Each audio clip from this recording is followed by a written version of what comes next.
Welcome to my fourth video blog. Again, so many interesting questions that I've received from you, and that will be my pleasure to answer and to give you more information. So Nicola Davis asked, what is the most important vision, the directors or the singers? Well, it's actually both. The whole idea of the process is to get the feedback and get the input from everybody, from the singer, from the director, and all the people involved with the production. That is, after all, what happens in a new production. Everybody comes there. Of course, there is the concept, but there's also the ideas of the individual, which makes every single interpretation of a great work, such as Rigoletto, unique, because there's the interpretation, there's the input of so many different individuals. Wei Xin Chen, I hope I pronounce your name well, asks, would you mind producing ugly sounds for the sake of the drama? It is rare, but it does happen, and sometimes it is even requested by the composer himself. For example, Giuseppe Verdi in the opera Macbeth, he specifically gives directions in the score for the soprano who's singing Lady Macbeth to produce a voce cupa, which is not exactly a pretty sound. And yes, there are some moments in certain operas where you have to produce, let's say, ugly sounds in order to make your character more believable. George Cornelius asks, is there a strategic planning to your career? Yes, I think a career there has to be a plan, and there has to be what I call a plan to do the calculated risks. The risks are not ideal in this career, but the calculated ones, yes. I mean, because you have sometimes to open yourself to something negative if you want sometimes to reach a goal and to reach your let's say your career benchmark you want to reach. So yes, there's strategic planning, but of course even the best laid out plans, sometimes they don't actually happen the way we intended. But I always plan around my voice. I let my voice tell me what it wants to sing by trying out roles and see what works and what doesn't, rather than saying, oh, I'm gonna sing this in 5 years time because my voice will be fine in 5 years time. I don't plan my repertoire choice according to time. Time is a consideration, but just that. But there is a plan to according if the voice can sing them healthily without me tiring unduly or not.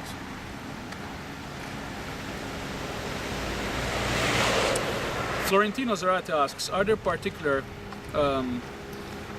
scales and other vocalizations you do? Well, do you have 6 years of your time that I explained to you?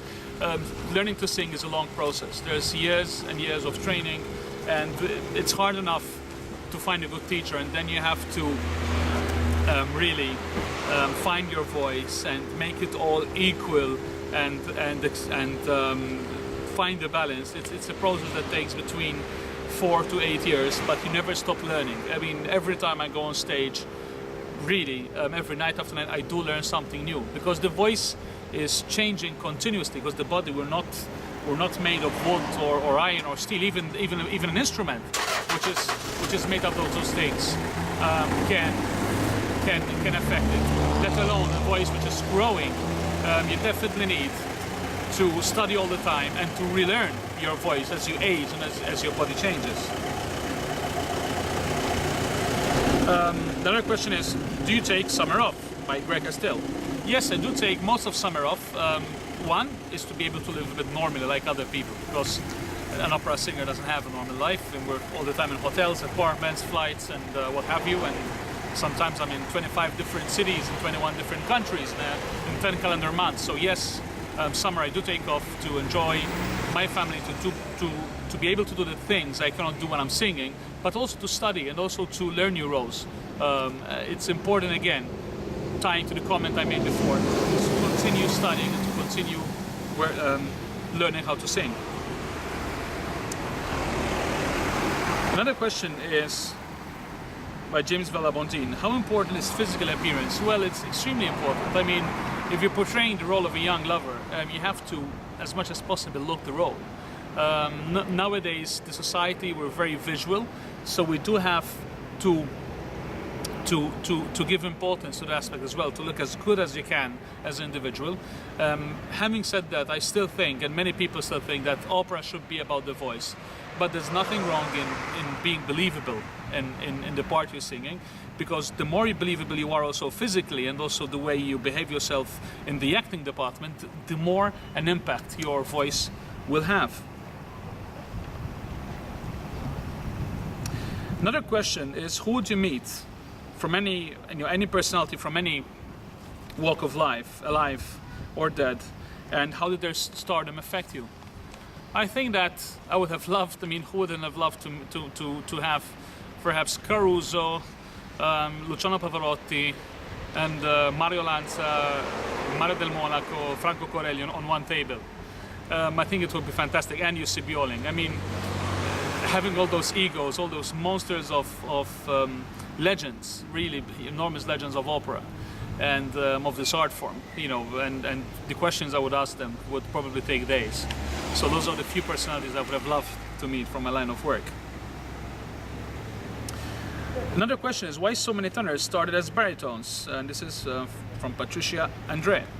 Well, I actually don't know that many who started as baritones. I know of Placido, but usually what happens is that they think that they are a baritone. I think that it's very hard for a natural baritone voice to